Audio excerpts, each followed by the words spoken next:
ராகி களிக்கு காடை கிரேவிங்க. காடவே மஞ்சள் போட்டு கழுவி எடுத்துருவோம். காடை கிரேவிங்க எண்ணெய் ஊற்றி வச்சு கொஞ்சமாக சோம்பு, ஒரு ஏலக்காய், ஒரு பட்டை, ஒரு கிராம்பு. சோம்பு பொரிஞ்சிருச்சுங்க. வெங்காயம் போட்டுக்கலாம்.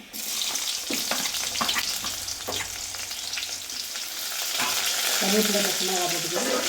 வதங்கிடுச்சுங்க. இஞ்சி பூண்டு இடிச்சது சேர்த்துக்கலாம். மல்லி புதினா சேர்த்துக்கலாமா. ஒரே ஒரு தக்காளி, 2 காடை தான். தக்காளி வெங்காயம் கொஞ்சம் உப்பு சேர்த்துக்கலாமா. தக்காளி வெங்காயம் நல்லா வெந்துச்சுன்னா காடையை சேர்த்துக்கலாம். இது 2 காடைங்க. கொஞ்சமாக அந்த நேரம் எண்ணெயிலே வேடிக்கும். அப்புறம் வந்து மசாலா சேர்த்துக்கலாம். இது ரொம்ப நேரமாக வேக வேணாம், கொஞ்சம் நேரம் வதக்கி விட்டாலே போதும், நல்லா வெந்துடும். வீட்டில் அரைச்ச மிளகாத்தூள்னு 2 ஸ்பூன் சேர்த்துக்கலாம். வேகிறதுக்கு தண்ணி ஊற்றிக்கலாமா.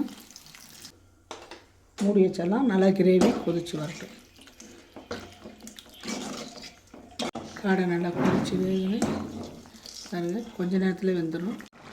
தண்ணி நல்லா சொல்லி வந்துருச்சுங்க குழம்பு.